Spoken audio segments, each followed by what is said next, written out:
আপনি যে চশমা পরেছেন এটা যদি ইসরায়েলের হয়, আপনি যে চশমা পরেছেন এটা যদি সৌদি আরবের রিয়ালের হয়, আপনি আমাদের দলিল পাবেন না। আপনি চশমা খুলেন, আপনি চশমা খুলে হযরতে আলীর চশমা লাগান, আপনার চোখে হযরতে আলী সাহাবায়ে কেরামের চশমা দিয়ে দলিল তালাশ করেন। আরে আপনি দলিল পান না, অথচ হযরতে আলীর হাদিস এসেছে। ইমাম আবুল হাসান খিলাই রাহিমাহুল্লাহ কিতাবুল ফাওয়াইদ হাদিস এনেছেন, যে হাদিসকে ইমাম ইরাকি তারাহুত তাসরিবে হাসান বলেছেন, যে হাদিসকে ইবনুল মুলাক্কিন আল বদরুল মুনির ফি তাখরিজ আহাদিসির রাফিউল কবির হাসান বলেছেন, যে হাদিসকে শেখ মুনাবি ফয়জুল কাদির হাসান বলেছেন। হযরতে আলী বলেন, আমি নিজের চোখে দেখেছি, কানা রাসূলুল্লাহ সাল্লাল্লাহু আলাইহি ওয়াসাল্লাম ইউসাল্লি ক্বাবলা আল জুমআতি আরবাআন ওয়া বা'দাহা আরবাআন ওয়া ইয়াজআলু আত-তাসলিম ইল্লা ফি আখিরিহিন্না। হযরতে আলী রাদিয়াল্লাহু তাআলা বলেন, আমি দেখেছি সরওয়ারে দু আলম সাল্লাল্লাহু আলাইহি ওয়াসাল্লাম জুমার আগেও সুন্নাত পড়েছেন 4 রাকাত, জুমার পরেও সুন্নাত পড়েছেন 4 রাকাত। এবার হযরতে আলী বলেন, আমি দেখেছি নবী নামাজ পড়েছেন 4 রাকাত। এবার আব্দুর রাজ্জাক বিন ইউসুফ বলে, না 4 রাকাত নাই। মুজাফফর বিন মুহসিন বলে, না 4 রাকাত নাই। আকরামুজ্জামান বলে, না 4 রাকাত নাই। তারা বলে নাই, হযরতে আলী বলেন আছে। তারা বলে নাই, হযরতে আলী বলে আছে। এখন আপনি যদি মনে করেন এরা আলীর থেকে বেশি সহিহ হাদিস বুঝছে, আপনার সাথে আমি বিতর্ক করব না, আপনি সোজা পাবনায় যান। এবার একটা জিনিস বুঝেন, নবী করিম সাল্লাল্লাহু আলাইহি ওয়াসাল্লামের আমল জানতে হলে মাধ্যম কারা, পয়েন্ট হারাবেন না। নবী করিম সাল্লাল্লাহু আলাইহি ওয়াসাল্লামের আমল জানতে হলে মাধ্যম কারা। এবার আমি আরেকজন সাহাবীর নাম বলি, ভালো করে বুঝবেন, বিরক্ত হচ্ছেন না তো? হযরত ইবনে মাসউদ রাদিয়াল্লাহু তাআলা আনহু, তিনি কত বড় সাহাবী।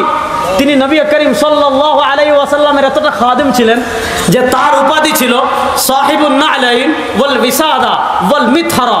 নবী করিম সাল্লাল্লাহু আলাইহি ওয়াসাল্লামের চাদর মুবারক থাকতো ইবনে মাসউদ রাদিয়াল্লাহু তাআলার কাছে। নবী করিম সাল্লাল্লাহু আলাইহি ওয়াসাল্লামের মিসওয়াক মুবারক থাকতো ইবনে মাসউদ রাদিয়াল্লাহু তাআলার কাছে। নবী করিম সাল্লাল্লাহু আলাইহি ওয়াসাল্লামের জুতা মুবারক থাকতো ইবনে মাসউদ রাদিয়াল্লাহু তাআলার কাছে।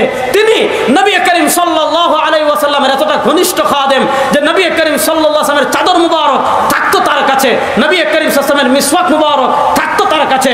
নবী করিম সাল্লাল্লাহু আলাইহি ওয়াসাল্লামের জুতা মুবারক থাকতো তার কাছে। এবার মাদারীপুরের মুসলমান, আমি আপনাদের কাছে জানতে চাই, যার কাছে নবী করিম সাল্লাল্লাহু আলাইহি ওয়াসাল্লামের চাদর মুবারক থাকতো, যার কাছে নবী করিম সাল্লাল্লাহু আলাইহি ওয়াসাল্লামের জুতা মুবারক থাকতো, যার কাছে নবী করিম সাল্লাল্লাহু আলাইহি ওয়াসাল্লামের মিসওয়াক মুবারক থাকতো, তিনি জীবনে নবীজির নামাজ দেখেন না। এজন্য শুনেন, অনেক মানুষ আছে, আমরা নামাজে যখন রুকুতে যাই, রুকু থেকে উঠি, আমরা হাত তুলি না, হাত তুলিনি। অনেকে হাত তুলে। দেখেন, হাত তোলা 2 প্রকারের। কেউ যদি হাম্বালি মাযহাব বা শাফি মাযহাব অনুসরণ করে হাত তুলে, আমাদের কোনো আপত্তি নেই। শাফি মাযহাব 1200 বছর থেকে আছে, হাম্বলি মাযহাব 1300 বছর 1400 বছর থেকে একটা মাযহাব আছে, তাদের সাথে আমাদের কখনো দ্বন্দ্ব হয় নাই। কিন্তু লামাযহাবীদের সাথে লাগে কেন? কারণ তারা এটাকেই সহি মনে করে আর আমাদেরটা জাল মনে করে। আমরা বলি এটাও সহি ওইটাও সহি, যে এলাকায় যেটা চলতেছে ওই এলাকায় ওইটা চলবে। এক এলাকায় এক সুন্নাহ আছে, এই এলাকায় এসে আরেক সুন্নাহর দাওয়াত দেওয়া মানে এটা ফিতনা, এটা ফাত্তান, এটা মুসলমানদের ভিতর ফিতনা সৃষ্টি করতে চায়। এবার আমি একটা ঘটনা বলি, তাহলে বুঝবেন। হযরত ইবনে মাসউদ রাদিয়াল্লাহু তাআলা নবী করিম সাল্লাল্লাহু আলাইহি ওয়াসাল্লামের লাইল ও নাহারের খাদেম ছিলেন। এবার বলেন, তিনি নবীজির নামাজ বেশি দেখেছেন না এক সাহাবী মদিনার বাহিরে ছিলেন, মদিনায় আসছেন, 1 সপ্তাহে মদিনা থেকে আবার চলে গিয়েছেন। এক সাহাবী 1 সপ্তাহ মদিনায় ছিলেন, আর আরেকজন মৃত্যু পর্যন্ত নবী করিম সাল্লাল্লাহু আলাইহি ওয়াসাল্লামের সাথে ছিলেন। কে নবীর ইবাদত বেশি দেখেছেন? এজন্য একটা হাদিস বলি, তাহলে বুঝতে পারবেন সহজে। ইমাম মুহাম্মদ রাহিমাহুল্লাহ একটা কিতাব লিখেছেন, কিতাবের নাম কিতাবুল হুজ্জাহ আলা আহলিল মদিনা। ওই কিতাবে তিনি হাদিসটা এনেছেন।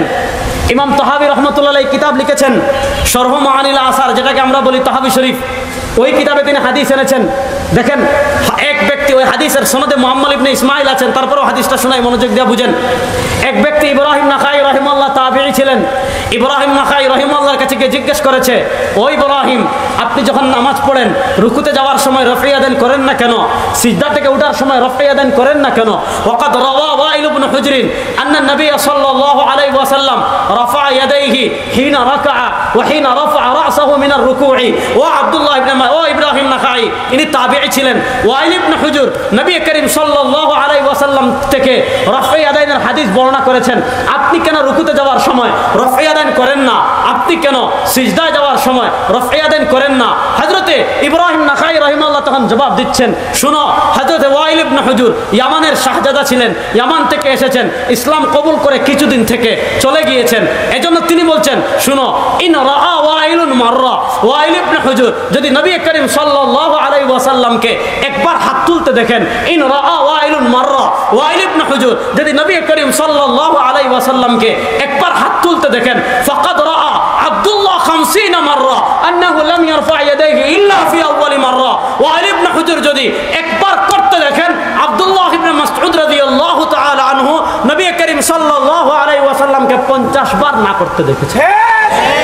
কারণ আব্দুল্লাহ ইবনে মাসউদ রাদিয়াল্লাহু তাআলা আনহু নবী করিম সাল্লাল্লাহু আলাইহি ওয়াসাল্লামের ঘনিষ্ঠ খাদেম ছিলেন। এবার আমি আপনাদের কাছে জানতে চাই যে আব্দুল্লাহ ইবনে মাসউদ রাদিয়াল্লাহু তাআলা আনহু নবী করিম সাল্লাল্লাহু আলাইহি ওয়াসাল্লামের ঘনিষ্ঠ খাদেম ছিলেন।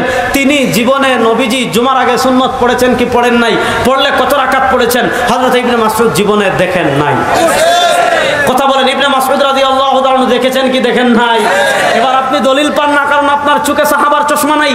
আপনি হযরত ইবনে মাসউদের চশমা লাগান। হযরত ইবনে মাসউদ রাদিয়াল্লাহু তাআলা চশমা লাগিয়ে ইমাম বুখারী রাহমাতুল্লাহ আলাইহি দাদা উস্তাদ ইমাম আব্দুর রাজ্জাক আস-সানাআনী রাহিমাহুল্লাহ 211 হিজরিতে ইন্তেকাল করেছেন। তার লিখিত মুসান্নাফে আব্দুর রাজ্জাকে যান, যেটা মুহাদ্দিসে কবীর আল্লামা হাবিবুর রহমান আযমি রাহিমাহুল্লাহ তাহকিক তালিক করে ছাপিয়েছেন। সেখানে ইবনে মাসউদ রাদিয়াল্লাহু তাআলা হাদিস এসেছে, যে হাদিসকে শেখ নিমাওয়ী আসার উসরুনে হাসান বলেছেন। হাদিস কি? হযরত আব্দুল্লাহ কানা আব্দুল্লাহ ইয়ামুরুনা আন নুসাল্লি ক্বাবলা আল জুমআতি আরবাআন ওয়া বা'দাহা আরবাআন। হযরত আব্দুল্লাহ ইবনে মাসউদ রাদিয়াল্লাহু তাআলা আনহু কুফায় রাষ্ট্রীয় ফরমান জারি করেছিলেন, সবাই যেন জুমার আগে সুন্নত পড়ে 4 রাকাত, জুমার পরেও সুন্নত পড়ে কয় রাকাত? এবার মূল কথায় আসেন। নবী করিম সাল্লাল্লাহু আলাইহি ওয়াসাল্লামের আমল জানতে হলে মাধ্যম কারা? মুখলে বলেন, মাধ্যম কারা? এবার আমি আরেকটা উদাহরণ দিই, তাহলে আরো সহজ করে বুঝবেন। এশার নামাজের পর একটা ওয়াজিব নামাজ আছে, এই নামাজের নাম বলে না, এই নামাজের নাম। আমরা ভিতরের নামাজ পড়ি কয় রাকাত? আরেক দল আছে এরা ভিতরের নামাজ পড়ে কয় রাকাত?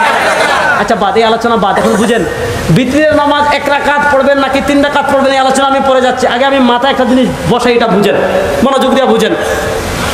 নবী করিম সাল্লাল্লাহু আলাইহি ওয়াসাল্লাম ফরজ নামাজ পড়তেন মসজিদে। বলেন, নবী করিম সাল্লাল্লাহু আলাইহি ওয়াসাল্লাম ফরজ নামাজ পড়তেন কোথায়? আর সুন্নত ওয়াজিব নফল পড়তেন কোথায়? ঘরে। আল্লাহ নবী সাল্লাল্লাহু আলাইহি ওয়াসাল্লাম আমাদেরকে নির্দেশনা দিয়েছেন। কি নির্দেশনা দিয়েছেন? নবী করিম সাল্লাল্লাহু আলাইহি ওয়াসাল্লাম বলেন, লা তাজআলু বুয়ুতাকুম কুবুরা, লা তাজআলু বুয়ুতাকুম কুবুরা। তোমাদের ঘরকে কবর বানাইও না।